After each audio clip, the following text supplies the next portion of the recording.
Chadakido, who's a former Labour aide, and also Charles Amos, political writer. Good morning to the two of you. Hello. Good morning. That was a bit mooted. Good morning. Very muted, wasn't it? Very mooted, yeah. Hello. A bit more vibrancy and fun, please. Right, let's talk about this really important story. It's in the Telegraph this morning. Britain's next generation fighter jet programme is in doubt after Labour's failure to match the Conservative pledge to increase defence spending to 2.5% of GDP by 2030. We're living in a very unstable world at the moment, I think it is fair to say. Now, Luke Pollard, who is the Armed Forces Minister, said this week that the Tempest project was important, but he couldn't make commitments on its future given the new defence review. Now, there is real nervousness in the industry and also amongst the Ministry of Defence because they're wondering and worried that actually the whole project is going to be scaled back. Leaders in Japan and Italy, these are two countries which are building the fighter jets with the UK, have basically been pressing the Prime Minister saying, are you going to carry on with this? Are you actually going to commit to spending 2.5% of GDP? It's a really important project. There are already 3,500 people in the UK working on Tempest. And the workforce has been expected to double over the next few years, and it's important for this company and for these countries involved that actually there is some sort of commitment that has been given. Stella, where do you stand on this? Defence is incredibly important at the moment. I completely agree with you. Yep. What's happening in Ukraine, we need to show our support for Ukraine, for the future of Europe, for the future of Western values. It is very important that Russia is not seen to come out of this victorious. However, we know what the economic situation is like. And if you ask the average voter, they will tell you, of course, defence is very, very important. But would they be willing, for example, to accept higher taxes every month if it means for our defence spending to go up? I think most voters would say, no, we cannot afford to do this. Why don't we prioritise defence and say that actually without defence this country is in serious trouble? Absolutely. So therefore, I mean, if you're talking, we're at 2.3% of GDP, which is above actually many other countries in Europe. But to get to 2.5%, I think, is a given. We absolutely must commit to it. And if Starmer does commit to that, then there is stability and these companies can actually get on with building Exactly. these. It's only 6 countries that are above 2.5%, and that's the US, Greece, and 3 Baltic nations. And what Keir Starmer has said is we will get to 2.5%. We will have a defence review, which is important. He says we hope to. We hope to. Well, what he has said is that there will be a defence review, which if you speak to people who know about the Defence Department, they will tell you this is actually quite important. One has not been done for quite some time. And you would expect a minister to justify extra spending by telling you, look, we've looked at what's actually going on. This is where the money is best spent. And this is what we're going to do. Now, about this specific programme, for example, was this the best use of our money given the specific defence challenges that we're facing right now in Ukraine and elsewhere? We do not know for sure. No, we have to ask experts. There are 3,500 jobs in the UK that depend on it. Double that, it's going to be 7,000. It's going to be 7,000, and when we lose those jobs, that's not going to push economic growth. Well, let's move over to you, Charles. That's a bit disingenuous, because if the government doesn't spend money on defence, it'll spend money on something else, and if there's not this defence spending, there'll be tax cuts. But let's go back to defence, because defence is paramount, right? I would... Of course, defence is paramount, but I think Starmer, it's a shame that he's committed to this 2.5%. I think the government needs to cut defence expenditure. This country... You are kidding. This country has a national debt. This country has a national debt of 2.4 trillion. So let everyone invade. It has a budget deficit of 121 billion pounds. Up until recently, during the early days of the coalition, defence spending was significantly below the 2.3% that we have currently. It was below 2%. We over-relied on the United States. With Donald Trump coming in, he will not tolerate All we need to do is spend 2% of GDP to meet the NATO obligations. We do not need to spend any more than that. How good is your Russian? This country needs to cut government spending. And one of the popular... Yes, it doesn't have to do it on defence, but it's it's the least unpopular area. It's one of the least unpopular areas to cut. I am gobsmacked by that response. Me too. Where would you find £6 billion? Well, where are you going to hang on a minute. Wait. And don't say the foreign aid budget. Wait. Well, a foreign aid budget. Let's spend that a million times over. Don't put words in my mouth. I'll decide what I say. Yeah. I might want to say the foreign aid budget, but I don't. There's plenty of space. There's 150,000 extra civil servants that we didn't have in 2019. Is that going to cover £6 billion? We have plenty of waste in the NHS, in education, in procurement. We have tons of places that we could cut money, but we don't, because we're wedded to EDI and all of that useless stuff. Yeah, but this is all peanuts. This is all peanuts. Not when you Paul Balls. Renee, we'll come back to you in just a second. Let's just be very clear about this. We need to go to a break, but I just want to I will then tell you what military experts are saying, because I think, and Stella's point is right, you have to take military experts on board. We do need to ramp up our defence spending, in my humble opinion. You can disagree with me after this break. This is Talk.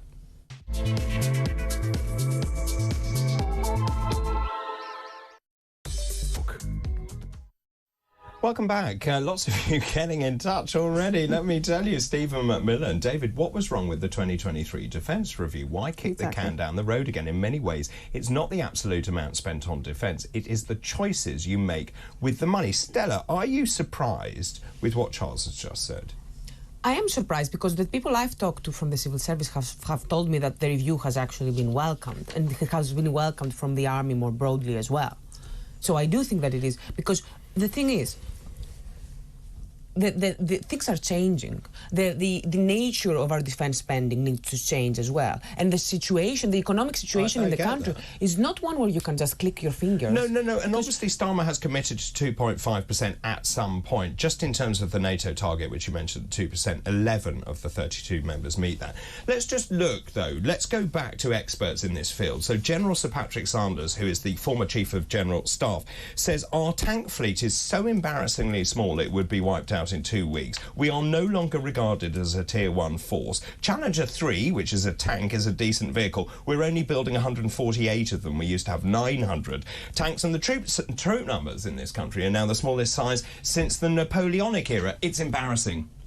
Well, I would note that during the Napoleonic Wars, Britain was able to ramp up its defence expenditure enough to defeat the French. So if such a war were to come along, and you suggested that Russia might invade, then I don't see why we shouldn't be able to do the same thing. So we don't need you're to going keep to ramp up spending the minute Russian boots hit the United Kingdom soil. We don't need to keep on 100,000 soldiers, as was the case in 2010, to march up and down army grounds. 78,000, as is the case today. 75,000 in the army, 25,000 in the navy. There we go. And going down to 52. That number will do. We've got to cut government spending, and unfortunately, defence spending is one of those areas that is the least unpopular to cut. Whilst I respect your expertise in this area, I'm going with Lord Dannatt. Lord Dannatt, the former head of the British Army, said that Britain must raise defence spending to 5% of GDP to deter their fingers in the pie. If you ask somebody from the Department for Culture, Media and Sports, do you think your department needs more money? If you were to ask somebody with a doctorate, they go, yes, I do think we need more money. And they're saying exactly the same. We're not going to agree. Let's move on and talk about Donald Trump. Is Donald Trump... I mean, Donald Trump... I've been reporting on Donald Trump all week, actually, and he is very lucky to be alive. Let's be very clear about that. He is incredibly lucky to be alive. He is also a master of showmanship, and the RNC, which we've been viewing... He has galvanised people. People are in tears. They've having bandages on their ears in solidarity with Donald Trump. And let's just tie that back to defence. Is Donald Trump the saviour of America? Because I get the sense that if Trump was in the White House, some of these global problems would disappear. I think they would be worse, especially on Ukraine. I mean, the fact that he doesn't believe that we should be supporting Ukraine to the extent that we are is very, very worrying. That this is going to be the next president of the United States at this moment in time really, really worries me. And especially when, you know, the rest of Europe is not exactly in the financial situation to step up to the plate. We really do the US to continue its role in this conflict. Your thoughts? It is not the role of the United States to be the policeman of the world. I would actually back Donald Trump in saying he does not want to support Which is a counter-argument to what you were saying fully. earlier, because surely if it's not the role of the US to be the policeman of the world, therefore we should increase our defence expenditure. No, because I think Britain can do its own thing with the money that it's got currently, or its own defence budget, and could possibly reduce that defence budget. But I would agree with Donald Trump when he says I don't think we should free ride on the United States. But given we've got a nuclear deterrence as it is, unlike most of Europe, or a large part of it, we are doing our fair share and will continue to do so, even if we weren't part of the NATO. I think it's incredibly short-sighted from Donald Trump. I think that it really does show that he doesn't understand geopolitics. He doesn't understand. He doesn't understand the U.S.'s position in the world and what gives the U.S. the power that it has held over the last decades. I think that it's a gamble that he's going to lose on this one, and I find it particularly peculiar when politicians who claim to be champions of Western values and Western democracies don't realize that Western values and Western democracy means challenging plutocratic, autocratic people like Putin, who think that they can do whatever they want with international law. Trump's not stopping people from doing that. If people want to take up arms and go and fight in Ukraine, he's not stopping. What he is saying is he does not want to see the United States people taxed into the ground to fund the foreign war that, quite frankly, is none of the United States' business. I wish the Ukraine the best of luck, but it's nothing to do with the United States. Let me just ask you, if Trump had been in power, do you think Putin would have invaded? I think it would have made it less likely, because he's so erratic, and that would have put Putin off. I think that is completely untrue. I think, if anything, he would have felt emboldened to do even more. And believe me, he feels emboldened to do even more. And he will continue to do even more, because Russia is a military economy that is based on... So then that begs the question, why didn't Putin invade when Trump was in power? I don't know. Neither do I. I don't know, but like, I do. but he has been making moves the whole time. It's not like he stopped. I think it's a matter of brinkmanship. Putin versus Trump. Putin is right. You're right. Putin is worried about Trump because Trump will respond, and I think that's pretty. If he's worried, why does he have the Russian bots telling American people to vote for Trump? If he's worried about Trump. Well, that's the belief. That's what we're being told. Why is he trying to influence the elections in favour of Trump? Maybe they are friends after all. Let's also talk very quickly. Sorry. Maybe he wants that because he knows that Trump will facilitate an end to Well, this. I was going to say... It will be a peace talk, and it will be a negotiation where he does get some of the land. And Trump is a businessman at the end of the day. Exactly, but the thing is, it is very problematic that you allow Russia to be seen to be able, through military force, to gain extra land. Can I just very quickly, I have to go to a break. I just want to talk to you about Zelensky being in the cabinet. Rennie and I talked about this earlier on. I'm deeply concerned that he's in there talking to the cabinet. I don't think it's appropriate. He's lobbying for the use of British-made weapons and missile systems to be used to attack inside the heart of Russia. If that's not poking the bear, I don't know what is. You'd be in favour of that, wouldn't you? Because we can't have the Russians invading Ukraine. Do you have similar concerns with Netanyahu speaking to our leaders? I don't want any world leader lobbying cabinet in the cabinet room. So your problem is with the fact that he was allowed inside number 10 and in the cabinet room. What's your thought? I don't think that it makes any particular difference. Like for you, this is a diplomatic move. That's your problem. I think Starmer. What's your thought? I think Starmer relished in this. And I think the optics are very good. Wearing a tie. Why is he always in a tracksuit? If you're speaking in the cabinet room, wear a suit. No, he's an army. Sorry, Stella. Should he have been allowed to address cabinet? No, the cabinet room is for the UK cabinet, not foreign leaders. I think the optics are great. I think it's very important that the UK is seen to stand side by side with Ukraine. So optics great. Which lobbyist do we let in the cabinet room next? He's a leader of a country. It's not the same as a lobbyist. Why don't we let Viktor Orban in next because we disagree with him, because we're not on his side. We're on Zelensky's side in terms of the Ukraine and Russia conflict. Just pause there. Yes. Let us know your thoughts. Should Zelensky have been allowed to address cabinet? The first leader to do so in this century, actually, since Bill Clinton did it. Should that have been allowed? Let us know your thoughts on that, please. Call us 0344 499 1000. Send a WhatsApp, a voice note. I still haven't had one. Text us on 87222. You can also tweet us on X at TalkTV. More from Head to Head after this break. This is Weekend Breakfast. Good morning.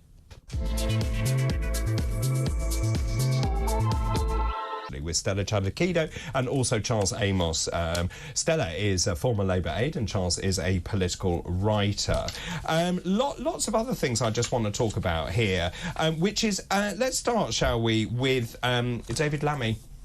It's a very simple question. I've been watching his past form and what he has said. He's called Donald Trump a neo-Nazi sociopath. He has said an awful lot of things about Donald Trump.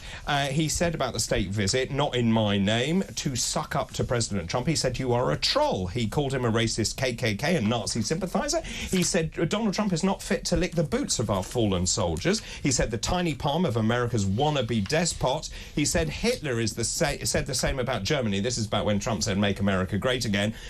He also said Theresa May is selling out the United Kingdom to a serial liar and cheat. Is David Lammy really the best we can get for Foreign Secretary? I think he's the right person to take on Donald Trump, because Donald Trump responds to strength. Like all bullies, he likes to be bold in his own communication, so you have to give it back to him. If you try to be differential, as a lot of politicians have tried to be, then he's going to treat you as if you are his servant. So David Lammy is very, very good. And I will tell you something. Look at J.D. Vance. Look who Trump picked for his vice president. This is someone who called him America's Hitler. That's what J.D. Vance said about Donald Trump. That's a really interesting point. You know what? I think David Lammy actually the best foreign secretary we could have at the moment. I mean, it's one thing to be your running mate, and I agree with you that he did say those things, and obviously there has been a rapprochement, and they're back together and they're all being chummy and stuff. But given that we are, or the United States is a really important ally, I do think that the foreign secretary needs to have a good relationship with the United States. But he also doesn't need Not to be your fake go. and weak. Okay. Charles.